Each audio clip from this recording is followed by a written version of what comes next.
பாகியலட்சுமி சீரியல்ல இப்போ என்ன நடக்குது அப்படின்னா, செல்வி போயிட்டு ரொம்ப ஃபீல் பண்ணிட்டு உட்காந்துருக்காங்க. "சாப்பிடுறியாப்பா ஆகாஷ்?" அப்படின்னு கேட்குறாங்க. ஆகாஷ் வந்து, "இல்லம்மா பசிக்கல, அப்புறம் சாப்பிட்றேன்." அப்படின்னோனே, "ஏம்மா ஒரு மாதிரி இருக்கீங்க? என்னாச்சு?" அப்படின்னு கேட்கும்போது, செல்வி வந்து சொல்கிறாங்க, "நீ நல்லா படி ஆகாஷ்." அப்படின்னு. "நல்லதாம்மா படிச்சுட்ருக்கேன்." அப்படின்னோனே, "மனசை வந்து காயப்படுத்திக்காத. அந்த இனியாவோட இனிமே நீ பேசவே பேசாத. என்னம்மா திடீர்னு இப்படி சொல்ற?" அப்படின்னு. "ஆமா, அவளை நீ மறந்துரு. அவளுக்கு கல்யாணம் நிச்சயம் ஆயிருச்சு." அப்படின்னு சொல்லி சொன்ன உடனே, ஆகாஷ்க்கு வந்து என்ன சொல்கிறதுனே தெரியல. அப்படியே அழறாங்க. என்னைக்குமே நம்ம வந்து இது பண்ண முடியாது ஆகாஷ். ஆனா நீ படி, நல்லா படிச்சு நீ எல்லாரும் நிமிர்ந்து பார்க்குற அளவுக்கு நீ உயரமா வா, நீ உயர்ந்து வா அப்படி இப்படின்னு சொல்லிட்டு ஆகாஷ்க்கு முடிஞ்ச அளவுக்கு பாக்யா அட்வைஸ் பண்ணுறாங்க. ஸோ இன்னொரு பக்கம் வந்து என்ன நடக்குது அப்படின்னா, இனியா வந்து பாக்யாட்ட பேசிகிட்டு இருக்காங்க. "அம்மா எனக்கு நிறைய படிக்கணுமா?" அப்படின்னு. "உனக்கு எவ்வளோ படிக்க முடியுமோ அவ்வளோ படி. இனியா இதில் என்ன இருக்குது?" அப்படின்னு. "அம்மா என்னை படிக்க விடுவாங்களாம்மா? எனக்கு கல்யாணம்னு வேற சொல்கிறாங்களே." நிறைய பேர் வந்து ஆகாஷ் வந்து நல்லா வரமாட்டான்னு நினைக்கிறாங்க. "கண்டிப்பாக அவன் நல்லா வருவான்மா. இதெல்லாம் நான் எப்படிம்மா அப்பா கிட்ட சொல்கிறது?" அப்படின்னு.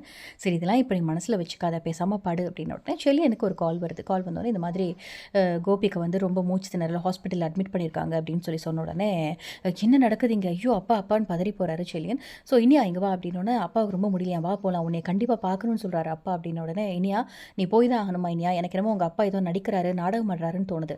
நீ போகணுமா அப்படின்னோனே, என்னம்மா அப்படி சொல்றீங்க? அப்பா இனியாவே பார்க்கணுன்றாரு. கண்டிப்பா போணும் அப்படின்னு செல்லியன் ரொம்ப குதிக்கிறாரு. குதிச்ச உடனே எழில் வந்து சொல்றாரு, இங்க பாரு போனோமா வந்தோமான்னு வா. தேவையில்லாம இங்க எதுவும் பேசிட்டு இருக்காத அப்படின்னு சொல்லிட்டு, இப்போ செல்லியன் வந்து இனியாவ கூட்டிட்டு அங்கேருந்து கிளம்பியாச்சு. ஸோ ஹாஸ்பிட்டலுக்கு போனதுக்கப்புறமா இனியா வந்து பேசுறாங்க. சாரிப்பா என்னால தானே உங்களுக்கு இவ்வளோ கஷ்டம் அப்படின்னோனே, ஃப்ரெண்டு வந்து சொல்றாரு செந்தில், பயப்படுறதுக்கு ஒன்றும் இல்லை. இன்னைக்கு ஈவினிங்கே வந்து டிஸ்சார்ஜ் ஆயிடலான்னு சொல்லி டாக்டர் சொல்லியிருக்காரு. மூச்சு திணறல் தான். வேற ஒன்றும் இல்ல அப்படின்னோனே, இனியாவுக்கு ஒரு நல்ல வாழ்க்கைய அமைச்சு கொடுக்கணும்னு நான் நினைக்கிறேன் அப்படின்னு கோபி ஒரு பக்கம் சொல்லி நாடகம் ஆடிட்டு இருக்காரு. உடனே உன்னால தான் இனியா எல்லாமே அப்படின்னு ஈஸ்வரி ஒரு பக்கம் கத்த, இன்னொரு பக்கம் ஷெரின்னு ஒரு பக்கம் கத்த, உடனே வேணாம் வேணாம் இனியா வந்து யாரும் எதுக்காகவும் ஃபோர்ஸ் பண்ணாதீங்க அப்படின்னு சொல்ல, சரிப்பா உங்கள் இஷ்டம் போல அப்படிங்கிற மாதிரி இனியா சொல்ல, உடனே கோபிக்கு ரொம்பவே சந்தோஷமாயிருது. ஸோ அப்கமிங்கில் என்ன ட்விஸ்ட் நடக்க போகுது, இந்த சீரியல் எப்படி கொண்டு போய் முடிக்க போகிறாங்க அப்படிங்கிறதெல்லாம் வெயிட் பண்ணி பார்க்கலாம். இந்த வீடியோ பிடிச்சிருந்தா லைக் பண்ணுங்கள். இந்த மாதிரி அப்டேட்க்கு நம்ம சேனலை சப்ஸ்கிரைப் பண்ணுங்கள். தேங்க்யூ.